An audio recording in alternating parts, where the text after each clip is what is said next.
குழந்தைங்களில் நிறைய பேர் வந்து என் கண்ணு முன்னாடியே வளர்ந்து நிற்கும்போது என் சொந்த குழந்தைங்களை வளர்த்து எடுத்த ஒரு ஒரு ஃபீல் தான் எனக்கு எப்பவும் வரும்.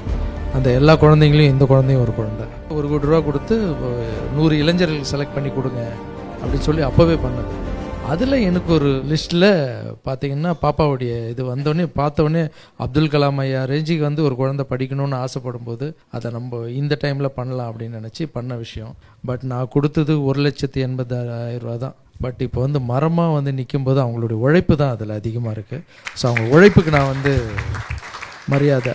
இப்போது நான் கொடுத்து அவங்களுக்கு உதவி செஞ்சேன்னு சொல்கிறத விட அவங்க இங்கே உருவாகி வந்து இங்கே உக்காந்து எனக்கு மதிப்பு சேர்க்குறாங்க ஆக்சுவலி.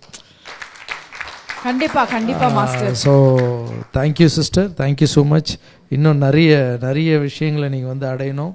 நீங்களும் ஒரு அப்துல் கலாம் ஐயாவாக மாறி இந்த நாட்டுக்கு நிறைய சேவை பண்ணணும்னு அவனுங்கிற ராகவேந்திர சாமி. கண்டிப்பா அண்ணா.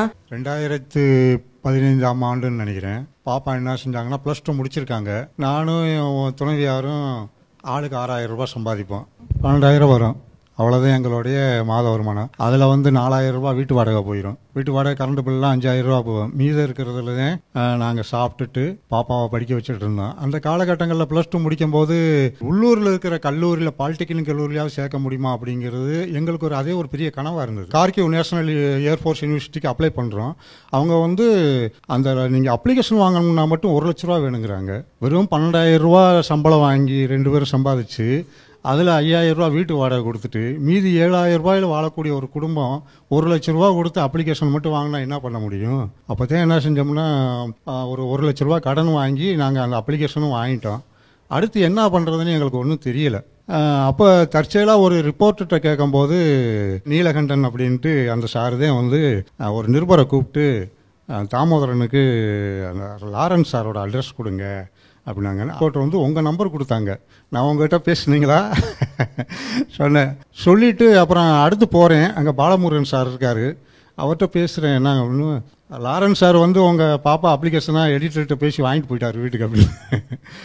எனக்கு ரொம்ப பிரமிப்பாக இருந்துச்சு. எவ்வளோ பெரிய மனுஷன், அவ்வளோ எளிமையாக வந்து நம்ம பேசுறதுக்கு 2 நிமிஷம் நம்ம கூட பேசி அடுத்த உடனே போய் அங்கே போய் இந்த மாதிரி அப்துல் கலாம் படித்த படிப்பு ஒரு பாப்பா படிக்கிறாங்களாம்ல, அந்த அப்ளிகேஷனை கொடுங்க உதவி கேட்டாங்க அப்படின்னு வாங்கிட்டு போய் அந்த அறம் செய்ய விரும்பு ஸ்கீமில் இது சம்மந்தமாக சர்ச் பண்ணி அடுத்தடுத்து பார்த்தீங்கன்னா சார் உடனே வந்து ஒரு ₹1,80,000 அலாட் பண்ணிட்டாங்க. அந்த டயத்தில் எங்களுக்கு விமான செலவு கூட காசு கிடையாது. ரொம்ப சிரமப்பட்டுருந்தோம். சார் வந்து எங்களுக்கு ஒரு பெரிய நம்பிக்கை வந்துருச்சு. அப்புறம் பார்த்தீங்கன்னா நிறையா பத்திரிகைகளில் நெட்டில் போடுவாங்க, இந்த பிள்ளைக்கு ஹெல்ப் பண்ணுங்க. முதல் வருஷம் முடிச்சுட்டு வந்துட்டாங்க. 2ஆம் வருஷம் தேவைக்கு எங்கள் அக்கௌண்ட்டில் 0. எடிட்டர் கண்ணன் சார் தான் நெட்ஒர்க்கில் போட்டு விடுவாங்க. அது ₹50 ₹100 ₹500 ₹1000 வரைக்குமே வாசகர்கள் தங்களால் இயன்ற உதவி பண்ணாங்க. நாங்கள்லாம் தூங்கி ரொம்ப நாள் ஆச்சு. அப்படியே அதை வச்சு கொஞ்சமாக படிக்க வச்சு 4 வருஷம். ஆனால் உதவி கீர்த்தியாக பொறுத்தளவில் என்னன்னு கேட்டிங்கன்னா, நாங்கள் சார் உதவி பண்ணுறாங்க, மக்கள் ₹50 ₹100 ₹1000 உதவி பண்ணாங்க.